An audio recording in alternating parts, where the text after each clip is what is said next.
ஆண்டவராக இயேசு கிறிஸ்து நாமத்தினாலே வந்திருக்கிற ஒவ்வொருவரையும் வாழ்த்துகிறோம். கர்த்தர் தாமே உங்களை ஆசீர்வதிப்பாராக. நாம் தொடர்ந்து நாம் ஒரு வசனத்தை வாசித்து அதன்படியாக நாம் பார்த்து கொண்டு வருகிறோம். கலாத்தியர் எழுதின புத்தகம் 5ஆம் அதிகாரம் 22 24 வரலையும். ஆவியின் கனியோ அன்பு, சந்தோஷம், சமாதானம், நீடிய பொறுமை, தயவு, நற்குணம், விசுவாசம், சாந்தம், இச்சையடக்கம். இப்படிப்பட்டவர்களுக்கு விரோதமான பிரமாணம் ஒன்றுமில்லை. கிறிஸ்துவனுடையவர்கள் தங்கள் மாம்சத்தையும் அதனை ஆசை இச்சையிலும் சிலுவையிலே அறைந்திருக்கிறார்கள். ஆவியினால் பிழைத்திருந்தால் ஆவிக்கேற்றபடி நடக்கவும் கடவும்.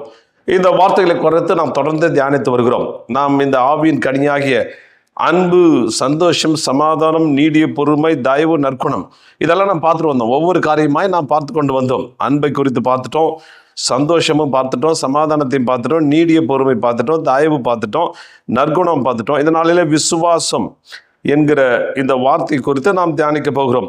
விசுவாசம் பாருங்க, இந்த வசனங்களை வாசிக்கும் பொழுது 25ஆம் வசனம், ஆவியினாலே பிழைத்திருந்தால் ஆவிக்கேற்றபடி நடக்கவும் கடவும். ஆவியினாலே பிழைத்திருந்து தமிழ்ல ஒரு மாதிரி இருக்குது. என்ன பிழைச்சிருக்குதுன்னா ஏதோ ரொம்ப வியாதியில் அடிப்பட்டு ஏதோ பழைச்சிட்டு இருக்காருங்க அப்படின்னு சொல்லிட்டு உடம்பு சரியில்லாம அப்படி இல்லாமல் ஏதோ உயிர் ஊசலாடுங்க அப்படின்னு சொல்ற மாதிரி இருக்குது பிழைத்திருக்கிற வார்த்தை. ஆனால் ஆங்கிலத்தில் வேற மாதிரி லிவ் பை வேர்ட் அப்படின்னு போடுறது. வாழ்வது, அவரை போல அவரை பிரதிபலிப்பது, கிறிஸ்துவை பிரதிபலிப்பது, கிறிஸ்துவ மாதிரி வாழ்ந்து காண்பிப்பது, அவரை மாதிரி நின்று பிரச்சனையும் போராட்டத்தையும் சந்திக்கிற ஒரு தற்சொரூபத்தை தான் அந்த காரியத்தை தான், அந்த பர்சனாலிட்டி தான் இங்க சொல்லப்படுகிறது. இன்னும் நிறைய பேர் சொல்றாங்க ஆன்மீகம். நீங்க ரொம்ப ஆன்மீகத்தை ரொம்ப விரும்புங்களான்னு. இது என்ன ஆன்மீகம்? ஆன்மீகம்னா நீங்க பார்த்தீங்கன்னா ஆன்மீகன்றது ஒரு தனி சப்ஜெக்டா பேசிருக்காங்க. ஆன்மீகம்ன்றதுன்னா ஆன்மா சம்பந்தப்பட்டது. ஆன்மாவில் ஆன்மானா என்ன? நம்முடைய அறிவு, நம்முடைய சித்தம், நம்முடைய விருப்பம், நம்முடைய காரியங்கள்லாம் இதுதான் ஆன்மா. இந்த ஆன்மாவில் தேவனை தேடுவது ஒரே ஆழ்நிலை தியானம், அந்த தியானம்.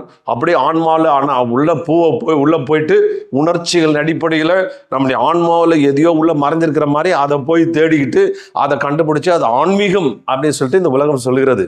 ஆனால் நம்முடைய கிறிஸ்துவ வாழ்க்கை அப்படி சொல்லலை. ஆவிக்குரிய காரியங்கள் என்றது சொல்லப்படுகிறது. ஒரு ரவி மகராஜ் அவருடைய புத்தகத்தை வாசிட்டு இருந்தேன். ரவி மகராஜ் என்ற ஒரு மிகப்பெரிய யோக நிலையை செய்தவன். அவரை பார்த்தீங்கன்னா மகராஜ் அப்படின்னு அவர் பேர் கொடுக்குறாங்க. அவர் யாருன்னா அவர் கடவுள் அப்படின்னு சொல்லிட்டு அந்த லேண்டில் அவருக்கு பேரை கொடுத்து அந்த தீவில் அவர் இருக்கிறார். அவரை பார்த்தோன்னே ரவி கடவுளே அப்படிதான் கூடுவாங்க. மகராஜ் அப்படின்ற ஒரு பட்டத்தை பெற்றுறார். ஏன்னா சிறு வயதிலே அவர் எல்லா ஆன்மீக காரியங்கள், அந்த ஆழ்நிலை தியானம், இன்னும் டிரான்ஸ்செண்டென்டல் மெடிடேஷன், இன்னும் தியானத்துக்குரிய பல காரியங்களை கற்று அவர் தெரிந்து வந்ததுனால அவரை ஆன்மீகத்தில் ரொம்ப சிறந்தவர், இவர் கடவுள் அப்படின்னு சொல்லிட்டு அவளை என்ன வணங்கிட்டு இருந்தாங்க. ஒரு நாள் அவர் சொல்றாரு, நான் எல்லாத்தையும் கற்றுக்கிட்டேன். ஒரு ஆன்மீகத்தில் ஒரு பொறுமை என்பது ஒரு பெரிய எல்லை, அந்த பொறுமையை நான் அடைந்து விட்டேன் அப்படின்னு சொல்லிட்டு எனக்குள்ள ஒரு இருமாப்பு இருக்கும். எல்லாத்தையும் செஞ்சுட்டு இருந்தேன். ஒரு நாள் எங்கள் வீட்டில் சண்டை. அந்த சண்டையில் அவன் என்னுடைய கசின் என்னை ரொம்ப கேவலமாக சொல்லிட்டான். வந்துச்சு பாருங்க கோபம். நேரம் போனேன். இது ஏதாவது கத்தி கிடைக்குதா, எல்லாவது பயங்கரமான ஆயுதம் கிடைக்குதான்னு தேடினேன். கிடைக்கல. அங்கே பார்த்தா ஒரு கார் இன்ஜின் விழுந்து கார் இன்ஜின் அப்படியே எங்கள் இதில் கடந்தது, எங்கள் பேக் யார்டில் கடந்தது. கோபத்தில் அப்படியே தூக்கி அடிக்கிறதுக்கு தூக்கிட்டு வந்தேன். அப்புறம் என்னவோ அதை போட்டுட்டு வந்துட்டோன்னே எனக்குள்ள ஒரு பெரிய ஒரு குழப்பம், ஒரு சந்தேகம். இரவெல்லாம் நாம் இவ்வளவு யோகாசனங்கள், எவ்வளவு ஆழ்நிலை தியானங்கள், எவ்வளவெல்லாம் கற்று உபனிஷன் ஊறுபட்ட விஷயம்லாம் கற்றுக்கிட்டு நம்மளை கடவுள் மதிச்சவர், நம்ம அப்படியே பொறுமையின் எல்லை அப்படி இந்த ஜனங்களாம் நினச்சிட்டு இருக்காங்க. எனக்குள்ள எப்படி ஒரு மூர்க்கத்தனமான கோபம், ஒரு மிருகத்தனமான கோபம் எப்படி வந்துச்சு அப்படின்னு அவருக்குள்ள மனசு அலபாஞ்சிட்டு இருந்தான். சரி சொல்லிட்டு போயிட்டு நம்ம அந்த அவ்வளோ பெரிய என்ஜினை நம்ம தூக்கணுமே, மறுபடியும் தூக்கி பார்க்கலான்னு போய் தூக்கினா ஒரு இம்மி கூட நவுத்த முடியலையாம், ஒரு இன்ச்சு கூட நவுத்த முடியலையாம். அப்போ கோபத்தில் அவ்வளோ பெரிய என்ஜினை தூக்கிட்டேன் அப்படின்னு அவர் சொல்றாரு. நான் எனக்குள்ள தேடி இந்த ஆன்மீகம் என்ற ஒரு வார்த்தையை தேடி என்னுடைய ஆழ் மனசில் புதைந்திருக்கிற காரியங்கள், உணர்ச்சி காரியங்கள், தியானத்துக்குரிய காரியங்கள் தியானிச்சு கண்டுபிடிக்கலான்னு பண்ணால் கடைசியில் ஒன்றுமே கண்டுபிடிக்க முடியல. அது மனுஷக்குரிய தன்மையாக தான் இருந்துச்சு. ஆனால் ஒரு நாள் இயேசுவை ஏற்றுக்கொண்டேன், ஒரு நாள் அவரை அறிந்து கொண்டேன். அந்த அறிந்து கொள்கிற காரியத்தின் விளைவாய் எனக்கு இப்போ சில நேரங்களில் அவங்க திட்டினா கூட கோபமே வரமாட்டேங்குது, கோபத்தின் எதுவுமே வரமாட்டேங்குது. காரணம் எனக்குள்ள ஒரு சமாதானம் எனக்குள்ள இருக்கிறது, ஒரு பொறுமை இருக்கிறது என்று சொன்னார். ஹல்லேலூயா. ஆன்மீகம் இல்ல கிறிஸ்தவம், ஆன்மீகம் இல்ல. நல்லா புரிஞ்சுக்கணும், நல்லா கிறிஸ்தவர்களே தெரிஞ்சுக்கணும். இது ஆன்மீகம் இல்ல, இது ஆவிக்குரிய காரியம். ஆவிக்குரிய ஆண்டவரோடு கூட சத்தியத்தை இயேசு சொன்னார், நான் சத்தியத்தை அறிவிக்கவே வந்தேன், நான் சத்தியமானவர். சத்தியமான ஒரு தேவனை அறிந்து கொள்ளுறீங்க, ஒரு மனிதனோடு ஒரு தொடர்பு ஏற்படுத்துறீங்க, ஒரு தேவாதி தேவனோடு ஒரு தொடர்பை நீங்கள் ஏற்படுத்துகிறீர்கள். அந்த தொடர்பு உங்களை அவரை போல மாற்றுகிறது, அவரை போல உண்டாக்குறது, நீங்கள் அவரை போல செயல்பட வைக்கிறது, அவருக்குரிய குணங்கள் உங்களுக்குள்ள இறங்கி வருகிறது. அதுதான் ஆவிக்குரிய காரியங்கள். ஆவிக்குரிய தேவன், மனுஷன் ஆவியா இருக்கிறான், தேவன் ஆவியா இருக்கிறார். ஆவியா இருக்கிற மனுஷன் ஆவியா இருக்கிற தேவனோடு கூட அவன் தொடர்பு வைக்கிறான். தொடர்பு வைக்கும்போது அவருடைய பண்புகள், மாம்சத்தினுடைய பண்புகள் அல்ல, மாம்சத்துடைய குணங்கள் அல்ல. என்னதான் ஆழ்நிலை தியானம் பண்ணாலும், என்னதான் நீங்க மெடிடேஷன் பண்ணாலும், என்னதான் தியானிச்சு பெரிய பட்டம் வாங்கினாலும், ஒரு பிரச்சனை, ஒரு பயங்கரமான கோபத்தை உண்டாக்குற ஒரு காரியம் போது மனுஷன் மிருகமாய் மாறுகிறான். மிருகமா மாறி பல காரியங்களை செய்கிறான். ஆனால் ஆவிக்குரிய ஆண்டவரோடு கூட நாம் தொடர்பை ஏற்படுத்தும் பொழுது, பரிசுத்த ஆவியோடு கூட உங்களுடைய ஐக்கியம் ஏற்படுத்தும் பொழுது அவருடைய பண்புகள் உங்களுக்கு வெளிப்படுகிறது. ஹல்லேலூயா. அப்ப கிறிஸ்துவம் என்பது உண்டாக்கப்பட்ட தேவனோடு கூட இணைக்கப்பட்டு அவரோடு கூட காரியங்களை பெற்றுக்கொள்வதுதான் இந்த காரியம். அதனால் சொல்லப்படுகிறது ஆவிக்குரியவர்கள் ஆவியினால் பிழைத்திருந்தால், நீ ஆவியில வாழணும்னு சொல்றேன். You must be live by the Spirit. ஆவியில நீங்க வாழ கற்றுக்கொண்டால் அது ஒரு கற்றுக்கொள்ளல், அது ஒரு தேடல். அதுக்குள்ள நீங்க வாழும்போது நீங்க அதன்படி நடப்பீர்கள்.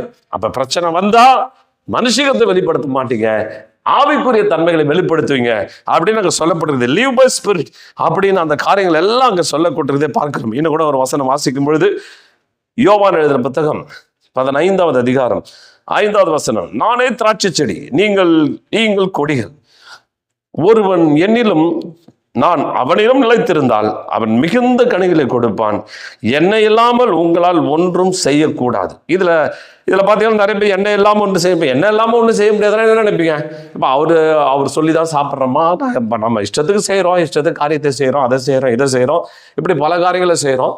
அப்போ அவர் இல்லாமல் தானே செஞ்சுட்டு இருக்கோம் அப்படின்னு ஒரு எண்ணம் வரும். ஆனால் அது மேற்கொண்ட வசனங்களை வாசிக்கணும். நானே திராட்சை செடி பார்த்தா திராட்சை செடி, அது ஒரு செடி, அது ஒரு அந்த சென்டர் செடி இருக்கும், அதுலேருந்து கொடிகள் படரும். அந்த கொடிகள் வழியா அங்க கனிகள் அங்க கொடுக்கும். அவர் என்ன சொல்றாரு, நான் உங்களிலும் நீங்கள் கொடிகள், ஒருவன் என்னிலும் நான் அவனிலும் நிலைத்திருந்தால் அவன் மிகுந்த கனிகளை கொடுப்பான். நல்லா கவனிங்க, நாம் அவருக்குள்ள நிலைச்சிக்கணும். இப்ப வேர்ல இருந்து வர்ற அந்த சத்து மிகுந்த அந்த நீர் மூலியமாய் கடந்து வருகிற அந்த சத்து கரவப்பட்ட அந்த கரைச்சல் அப்படியே கொடிக்கு போகணும். அப்படி இருக்கணும்னா நல்லா அட்டாச்சாக இருக்கணும். அதில் வர்ற அந்த ஊட்டச்சத்துகள், அந்த காரியங்கள் எல்லாம் இங்கேருந்து கடத்தப்படணும். அப்படி நிலைச்சிருந்தா நீங்க மிகுந்த கனிகளை கொடுப்பீர்கள் அப்படி போட்டிருக்குது. நான் அவனிலும் அவன் என்னிலும், அவன் நல்ல ரொம்ப அட்டாச்சா இருக்கும் போது நம்ம தான் கொஞ்சம் இணைச்சுக்கொள்ளணும். அவரை நம்மோடு இணைக்க அனுமதிக்கப்படும் போது அங்கிருந்து உங்களுக்கு எல்லா காரியங்களும், எல்லா சத்துகளும், எல்லா ஊட்டச்சத்துகளும் அங்கிருந்து புறப்பட்டு வருது. எல்லா வல்லமைகளும் அங்கிருந்து வருகிறது. எண்ணெய் இல்லாமல் உங்களோட செய்யக்கூடாதுன்னா என்ன சொல்ல வராரு? எண்ணெய் இல்லாமல் ஒன்று செய்ய முடியாது. இன்னும் பார்த்தீங்கன்னா நீ கனி கொடுக்கணும்னா, இப்ப பாத்தீங்கன்னா ஆவின் கனிகள் 9 போட்டுருது.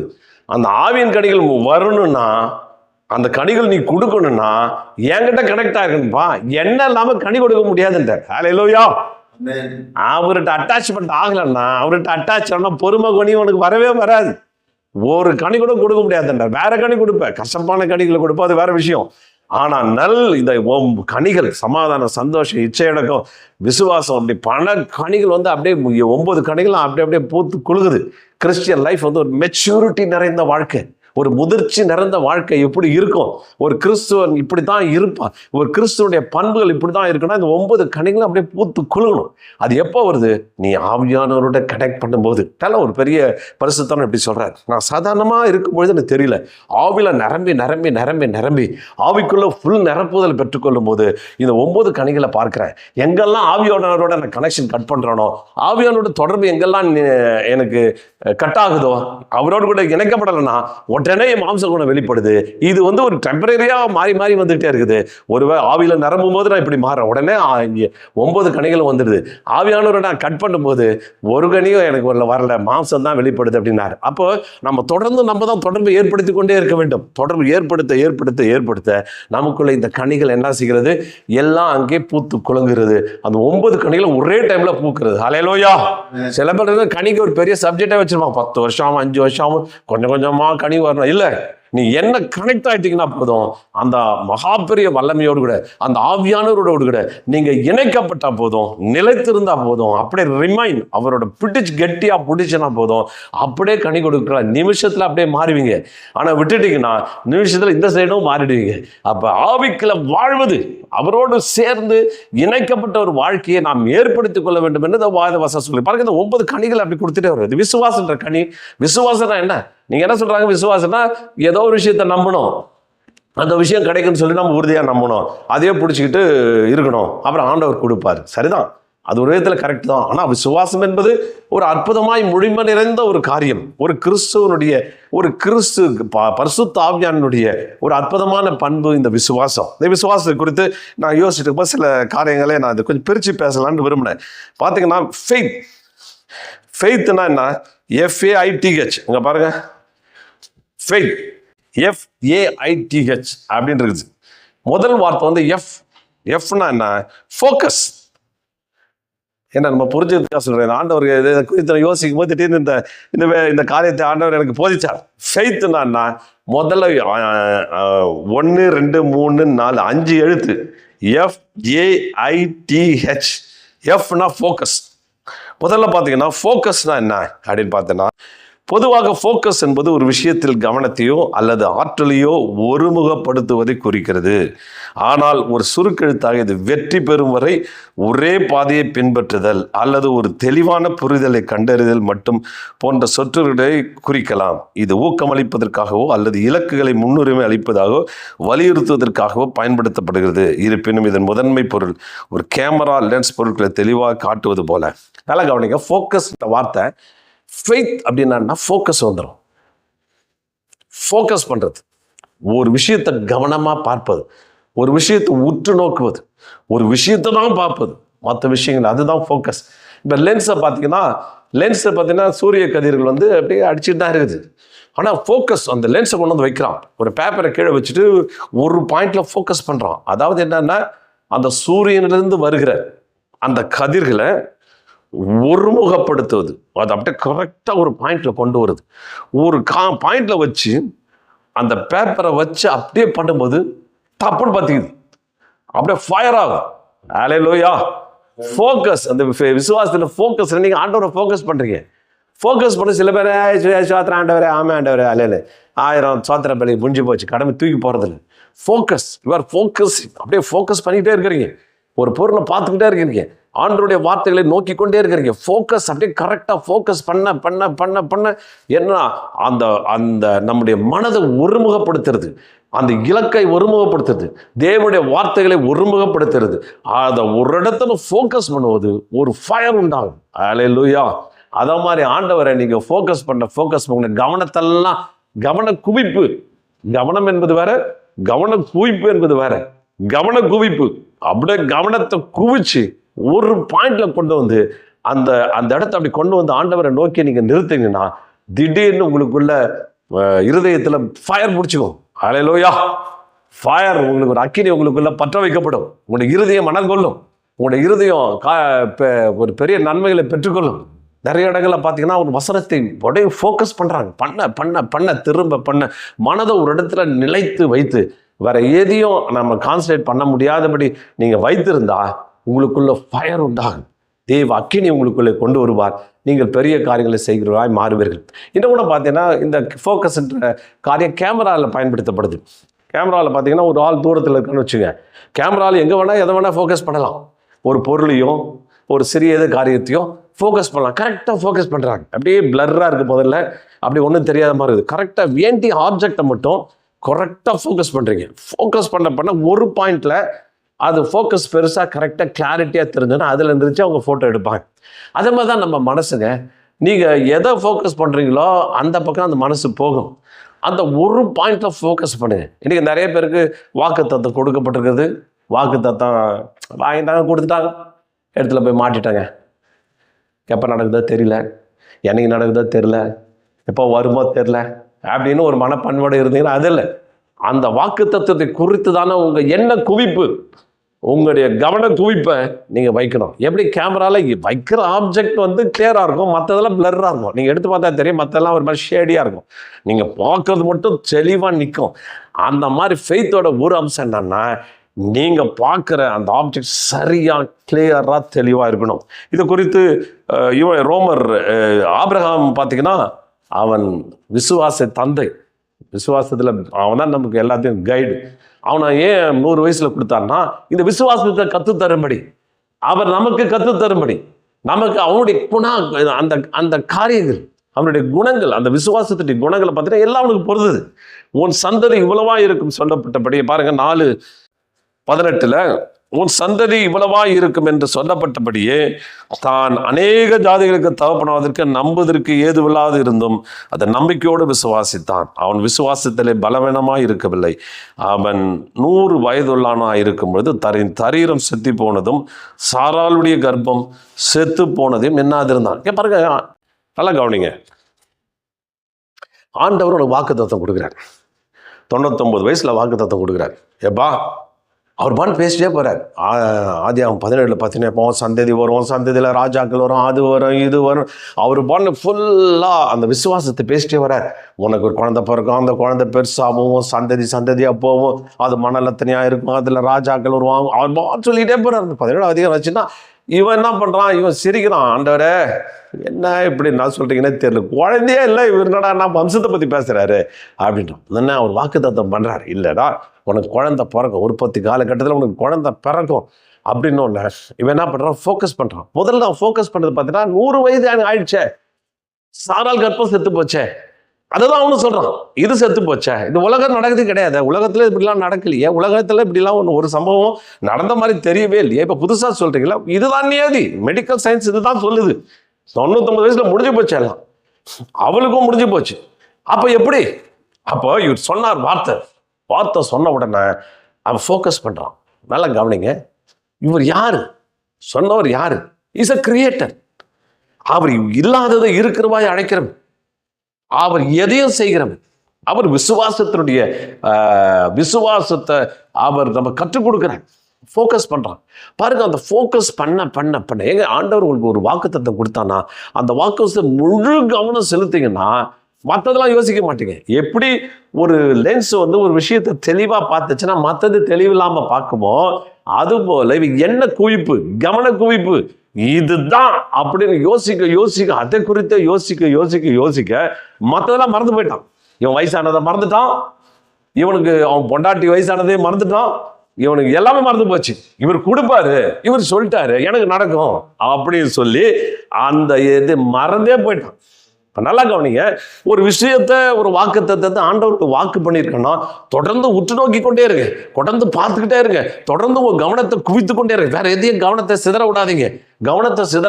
சாதாரணமாக துப்பாக்கி சுடுறது கூட எங்களுக்கு இது துப்பாக்கி சுடுறது சொல்லி தருவாங்க. என்னன்னா அந்த புள்ளி மட்டும் தான் பார்க்கணும், வேற எதையும் பார்க்கக்கூடாது. எதை சுட போறியோ, எதை சுடணும் கவனம் வச்சிருக்கிறியோ அதை கரெக்டாக ஏம் பண்ணி கரெக்டாக அதை ஒரு கண்ணை மூடிக்கிட்டு ஒரு கண்ணில் பார்த்து கரெக்டாக அதை கவனத்தை செய்யி அந்த பாயிண்ட் வழியாக, அந்த பாயிண்ட் வழியாக அந்த பாயிண்ட்டை கரெக்டாக அந்த புல்லில் பார்த்துக்கிட்டே இருக்கணும்.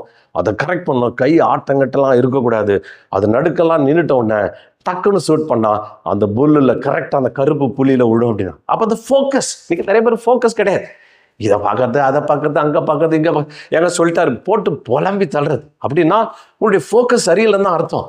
அதை பற்றி யோசிக்கிற எண்ணமே இல்லாமல் போகணும். அப்படிப்பட்ட ஒரு காரியமே டிஸ்டர்ப் பண்ணாமல் போகணும். அப்படிப்பட்ட ஒரு அலசடே இல்லாமல் போகணும். அவன் என்ன செஞ்சான்? பலவீனமாக இருக்கவில்லை. என்ன இந்த பல பாஷை ட்ரங்கன் போடுறது, அப்படி தள்ளாடி இப்படி போல ஷட்டியா ஒரு யுத்த வீரனை போல நேர்கோட்டில் போறான். கர்த்தர் அவனுக்கு அனுமதித்தார், அவனுக்கு காரியங்களை தேவன் கொடுத்தான். சரி, நம்ம தொடர்ந்து இது குறித்து அடுத்து பார்க்கலாம். அடுத்தது ஆட்டிடியூட், மனப்பான்மை, மனப்பாங்கு.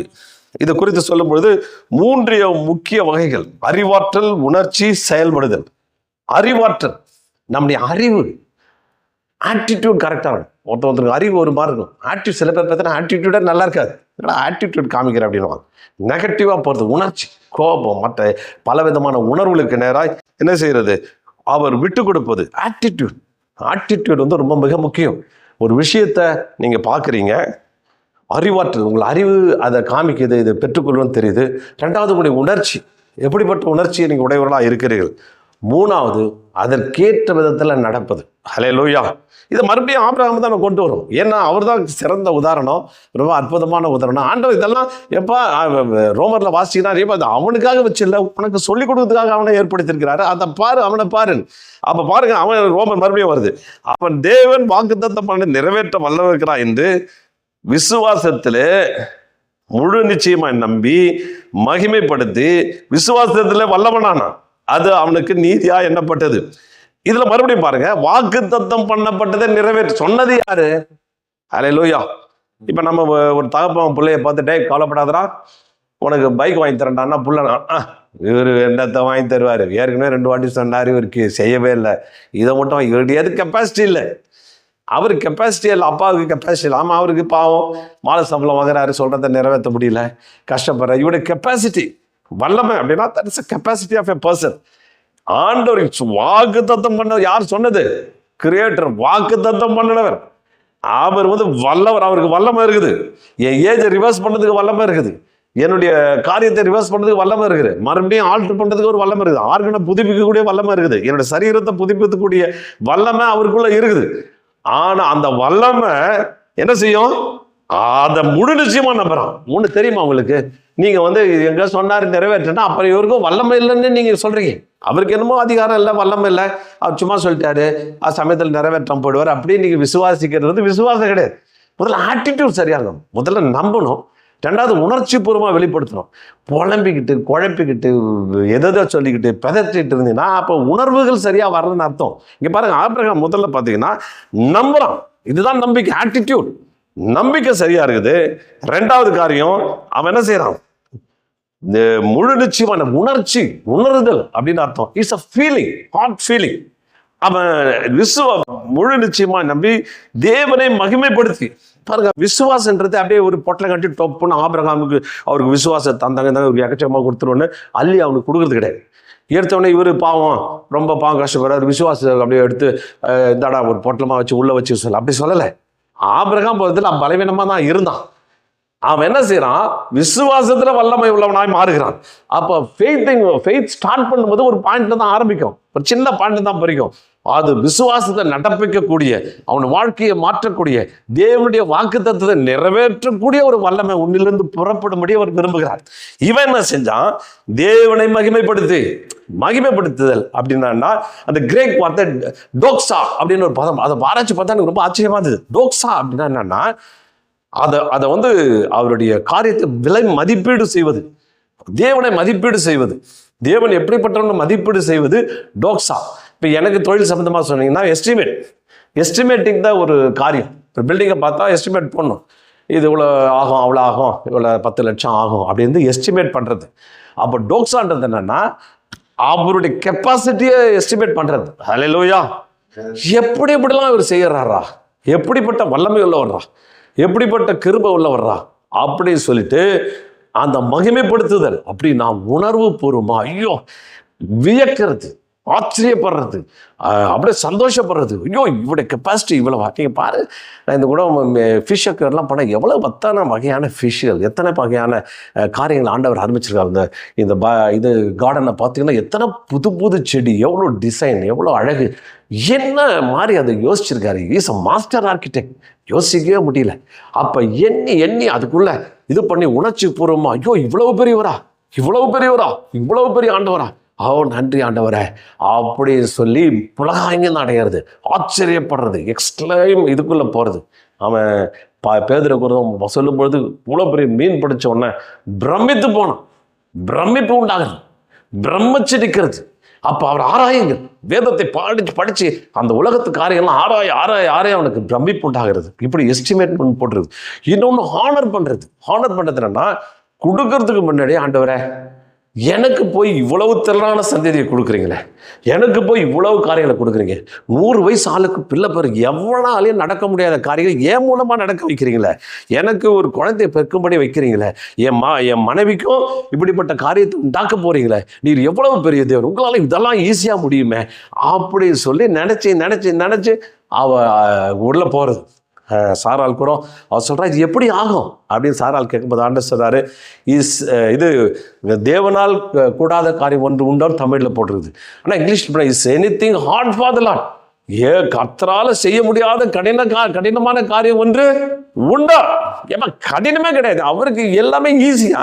சூரியனை உண்டாக்குறதுக்கு அவர் கஷ்டமா என்ன? டொக்குன்னு சொன்னால் சூரியன் வருது, இது நட்சத்திரம் வருது, எதுவுமே கடினமான காரியம் கிடையாது. அது போல உன் வாழ்க்கையில் ஒரு அற்புதம் செய்யறதுக்கு இயேசுவால முடியாதா? கடினமான மாதிரி காரியம் கிடையாது, ஈஸியா நடக்க போகுது. அல்லேலூயா, சோத்திரம். நம்ம சர்ச்சில் திரள் கூட்டத்தை எதிர்பார்க்கிறோம், கடினமா தெரியுது நமக்கு. ஆனா ஆண்டவர் செயல்பட்ட ஈஸி, செகண்ட்ல அவர் பிடிச்சிடுவாரு. அவர் எளிதா அவருடைய வல்லமையும் கிருபையும் அப்பேற்பட்டது. அதுதான் மகிமைப்படுத்த டோக்ஸா. அப்படியே யோசிச்சு என்ன செய்யறான்? அப்படியே விசுவாசம் அவனுக்குள்ள வல்லமை உள்ளது ஆட்பறை ஸ்தோத்தரிக்கிறது. டோக்ஸான் தான் ஸ்தோத்திரம் பண்ணி அப்படியே உயர்த்தி உங்க விசுவாசம் ஒரு வல்லமையை பிறப்பிக்கக்கூடிய ஸ்ட்ராங்கான விசுவாசம், ஒரு வல்லமையை செய்விக்கக்கூடிய அளவுக்கு உங்களுடைய விசுவாசத்தை அவர் பலப்படுத்தி அவர் காண்பிக்கிறார். இதுதான் பார்த்தீங்கன்னா ஆட்டிடியூட்னா என்னதான்? நம்பிக்கை, உணருதல், செயல்பாடு. நம்பிக்கை கொள்ளணும், ஃபீல் பண்ணணும். ஒன்று கிடைச்சிச்சுன்னு வச்சுங்க, ஒரு ஆள் திடீர்னு இப்போ 10,000 ரூபாய் எதிர்பார்க்குறீங்க, ரொம்ப வேதனையாக இருக்குங்க. அந்த 10,000 கொடுத்தா உங்கள் உணர்வு எப்படி இருக்கும்? ஐயோ தேங்க்யூ பிரதர், ஐயோ கொடுத்துட்டீங்களான்னு. அப்போ விசுவாசம் என்பது என்ன? அது கிடைச்சிட்ட மாதிரியே ஃபீல் பண்ணுறது. அல்லேலூயா, அவுட்டு தேங்க்யூ லாட், ஆண்டவரே கொடுத்துட்டீங்களே அப்படின்னு நிறைவா அவர் இதுதான் இவன் செஞ்சான், இதுதான் நமக்கு காண்பிக்கிறான். அப்போ விசுவாசம் என்பது இது பரிசுத்த ஆவியானவர் உங்களுக்குள்ள வரும்போது இப்படிப்பட்ட மனக்கண்களை திறந்து அதை கண்டு பெற்றுக்கொள்ளும்படி வைப்பது தான் இந்த காரியம்.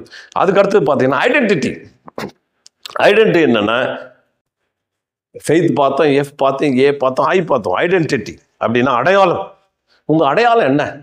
சில பேர் சொல்ல, நான் வந்து வாய்ந்த ஜாதியா, ரெட்டியாரியா, செட்டியாரியா, சோதர நாடாரியா அப்படின்னு சொல்லுவாங்க. சில பேர் இனத்தை பற்றி, நான் தமிழினம், தமிழனண்டா தலை நிமிர்ந்த இனம், பண்டைய பழங்கால வரலாறு சொல்லி அப்படிப்பட்ட பெரிய இடத்துல நான் பிறந்தவன். ஐடென்டிட்டி, அடையாளம் என்ன? உன் அடையாளம் என்ன அப்படின்னு கேட்டால் ஏதாவது சொல்லிட்டு இருப்பான். கேட்டால் நான் இந்தியன்வான். சில பேர் யூஎஸ்லேருந்து வந்தவங்களாம் சொன்னான், யூஎஸ் சிட்டிசன், நான் யுனைடெட் ஸ்டேட்ஸ் ஆஃப் அமெரிக்காவோட சிட்டிசன், அப்படின்னா பெரிய நாட்டோட சிட்டிசன். எங்கள் பின்னாடி ஒரு பெரிய ஸ்ட்ராங்கான ஒரு இதே இருக்குது. இப்படி பல காரணம். எப்பா நான் பெரிய செல்வந்தர் இருக்கா, அவர் பயங்கரமான ஆளுங்க அப்படின்னு அவன் சொல்லுவாங்க. இதெல்லாம் ஐடென்டிட்டி.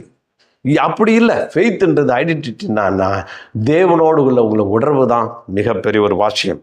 பாருங்க, இப்படி இருக்க ஒருவன் என்ன ஐடென்டிட்டி? ஐடென்டிட்டி இப்படி இருக்க ஒருவன் கிறிஸ்துவுக்குள் இருந்தால் புது சிருஷ்டியா இருக்கிறான், பழையவைகளெல்லாம் ஒழிந்து போன, எல்லாம் புதிதாயன. ஐடென்டிட்டினா என்ன? உங்களுடைய அடையாளம். உங்களை என்ன அடையாளப்படுத்துறீங்க? நான் புது சிருஷ்டி. அல்லேலூயா. சொல்றான், கிரேக்கர் என்று கிறிஸ்துவுக்குள் விருத்த சேதனம் இல்லை. மறுபடியும் கலாத்தியர் 6:5 கிறிஸ்துவுக்குள் விருத்த சேதனம் ஒன்றுமில்லை, விருத்த சேதனம் இல்லாமல்லை ஒன்றுமில்லை, இது புது சிருஷ்டியே காரியம். எப்பா, யூ ஆர் நியூ கிரியேஷன். அல்லேலூயா. பழைய மனுஷனை அப்படியே தள்ளிட்டு சோர்ந்து போன களைச்சு போன பல முறுமுறுக்கிற புலம்புகிற பழைய நினைவுகளை வச்சுட்டு இது பண்ணுற அதெல்லாம் ஒழிச்சிட்டு ஒரு புது சிருஷ்டி. ஆமென். புது சிருஷ்டி தான் எல்லாத்துக்கும் காரணம். புது சிருஷ்டி தான், புது சிருஷ்டியே காரியம். அல்லேலூயா. என்ன அழகாக பேசுகிறான் பாருங்க. புது சிருஷ்டி தான் முக்கியம். ஐயோ நியூ கிரியேஷன். சில பேரை பார்த்தா பழைய கதையாக பேசிட்டோம், அதை செஞ்சேன் இதை செஞ்சேன் அப்படி பண்ண இப்படி பண்ண பல காரியங்களை சொல்லிட்டு இதே சொல்லிட்டு உட்காந்துருது. பழைய புது சிருஷ்டியா நீ? You are new creation. இன்னைக்கு புதுசாக கிரியேட் பண்ண, நேற்று முடிஞ்சு போச்சு, இன்னைக்கு கிரியேட் பண்ணுது. நிறைய பேர் இந்த பிசாசு துரத்தும் போது பார்த்தீங்கன்னா பழைய விஷயம் தான் சொல்லிட்டு இருக்கோம். முடிஞ்சு போச்சு எஞ்சி போச்சு. அந்த புது சிருஷ்டிக்குள்ள எண்ணத்துக்குள்ள வரல. சில நாட்களுக்கு முன்னாடி ஒரு வாலிபன் கூட ஜெபம் பண்ணும்போது பிசாசு பேசுது. நான் சொன்னது, அவன் நான் போகல தெரியுமானது. நான் தெரியும் நீ போகலன்னா பழைய விஷயங்கள் எடுத்து வச்சு சொல்லிட்டு இருக்கிறேன் அப்படின்னா. ஆமாம், பழைய காரியங்கள் தான் அவன் பேசிட்டு இருக்கிறான். நான் எனக்கு 35 வயசு ஆயிடுச்சு, 36 வயசு ஆயிடுச்சு, எனக்கு இனிமேல் நல்ல வாழ்க்கை கிடையாது, வாலிபம் போச்சு வாலிபம் போச்சு வாலிபம் போச்சு அப்படின்னு சொல்லி யோசிக்கிற காரியம். இது போச்சு அது போச்சு டைம் போச்சு. அது இல்லை, உன்னை புது சிருஷ்டியா மாற்றுவார். அல்லேலூயா. எத்தனை பேர் விசுவாசிக்கிறீங்க? அப்ப புது சிருஷ்டியா மாத்திரம் தான் காரியம். அப்ப நம்மளை புதுப்பித்துக் கொள்ள வேண்டும். ஒவ்வொரு நாளும் நியூ கிரியேஷனுக்குள்ள போகணும். இயேசு கிறிஸ்து பரிசுத்த ஆவியினாலே அவர் உருவாக்குற ஒரு காரியம். இயேசு பரிசுத்த ஆவியில பிறந்தார், 2000 வருஷத்துக்கு பிறந்தார். அதே கிரியேஷனை நாம பரிசுத்த ஆவியுடைய நிழல் எப்படி கன்னிமரியால் உற்பத்தி பிறந்தாலும், அவர் எப்படி உற்பத்திக்கப்பட்டாலும், அதே மாதிரி நான் பரிசுத்த ஆவியை நமக்குள்ள நிழலும் போது புது சிருஷ்டி உண்டாகிறது. ஹல்லேலூயா. புது குமாரன் வெளிப்படுகிறார், கிறிஸ்து ஆகிய குமாரன் வெளிப்படுகிறார். அப்போ அந்த வெளிப்பட்டதன் விளைவா நம்ம புது சிருஷ்டியாய் மாறுகிறோம், நன்மைகளை செய்கிறவளா இருக்கிறோம். அடுத்து போற ட்ரஸ்ட். ட்ரஸ்ட்னா என்னன்னா அப்படின்னா சார்ந்து கொள்ளுதல். இப்போ விசுவாசத்தில் இவ்வளவு பங்கா நம்ம பிரிச்சு பார்க்கிறோம். ட்ரஸ்ட்னா தேவனை சார்ந்து கொள்ளுதல். தேவனை சார்ந்து கொள்ளுதல். அவர் எப்படி? அவர் சின்சியர். அவர் பாருங்க, ஒருவர் நல்லவர், நேர்மையானவர், உண்மையானவர். அவர் தனக்கு தீங்கு செய்ய மாட்டார் அல்லது தன்னை ஏமாற்ற மாட்டார் என்று நம்புவது. ஒருவர் மீது நம்பிக்கை அல்லது நல்லெண்ணம் கொள்ளுதல். ட்ரஸ்ட். உங்களை ஆண்டவர் ட்ரஸ்ட் பண்ணணுங்க. ஆண்டவர் உங்களை விரும்பணுங்க. இவன்கிட்ட இந்த பொறுப்பை கொடுத்தா இவன் நிச்சயமா செய்வான், இவன் கண்டிப்பாக நிறைவேற்றுவான், இவனுக்கு காரியங்கள் உண்டு அப்படின்னு சொல்லி உங்களை ட்ரஸ்ட் பண்ற அளவு உங்களுடைய குணங்கள் மாற்றப்பட வேண்டும். அதுபோல நீங்க எப்போதும் தேவனை சார்ந்து கொள்ள வேண்டும். அல்லேலூயா. ஆஸ்டர் சொன்னாரு, வனாந்தரத்தில் அவர் மேல் நேசரின் மேல் சார்ந்து கொண்டு வருகிற வள்ளிவள் யார்? பாருங்க, வனாந்தரம் ரொம்ப கஷ்டமான காரியம், கடினமான காரியம், எவ்வளவு போராட்டம் நிறைஞ்ச ஒரு இடம், 10 விதமான பாம்புகள், இது வெனமஸ் ஸ்னேக்ஸ்லாம் இருக்கிற இடம். அதில் அவன் கடந்து வரா. எப்படின்னா நேசர் மேலே சாஞ்சிக்கிட்டான். உங்கள் கஷ்டத்தின் சூழ்நிலை அப்படியே சார்ந்து கொள்ளுது. உங்கள் தலையை அவள் சார்ந்து கொள்ளுகிறார். நான் நினைக்கிறேன் இடுப்பில் ஒரு கை கொடுத்து அப்படியே நேசர் மேலே அவர் ஷோல்டரில் சாஞ்சி கெட்டிமாக பிடிச்சிக்கிட்டான். பாருங்க, பிடிச்சிட்டு அவளுக்கு ஒரு பெரிய சந்தோஷம். இந்த வனாந்திரம் எனக்கு ஒன்றும் பண்ணாது, இங்கே இருக்கிற பூச்சி இது என்ன எதுவும் கிடைக்காது, இந்த நேசருடைய தோல் எவ்வளோ நல்லா இருக்குது, இவரை மாதிரி ஆறுதல் உள்ள தேவன் யார்? அவளுக்கு அந்த வனாந்திரத்தை கடந்த எந்த கலைப்பும் தெரியல, எந்த விஷயமும் தெரியல. தேவனை சார்ந்து முழுக்க முழுக்க முழுக்க சார்ந்து கொள்ளுகிற தன்மை, ட்ரஸ்ட். பாருங்க, ஃபெய்த்தில் ஒரு கேரக்டர் வெளிப்படுது. ட்ரஸ்ட். எப்பயும் ட்ரஸ்ட் பண்ணுறது. இவர் எனக்கு செய்வார், இவர் எனக்கு செய்வார். நீங்கள் அப்படி ட்ரஸ்டோடு இருக்கிற ஆளை யாரும் ஏமாற்றவே முடியாது, ஏமாந்து போக மாட்டாங்க. ஏன்னா அவர் ஏமாற்றாத தேவன். அல்லேலூயா. எந்த விதத்திலும் ஏமாற்ற மாட்டார். மனுஷன் தான், ஆனால் தேவன் தான். அவர் உன்னை கடைசி வரையும் கைவிடவே மாட்டார். அவர் நம்பலாம், அவரை நீங்கள் அணைத்து கொள்ளலாம், அவருடைய ஷோல்டர் மேலே நீங்கள் சாய்ந்து கொள்ளலாம். எப்படிப்பட்ட வனாந்திரத்தை உங்களால் கடக்க முடியும்? பயம் வேண்டாம், திகில் வேண்டாம்.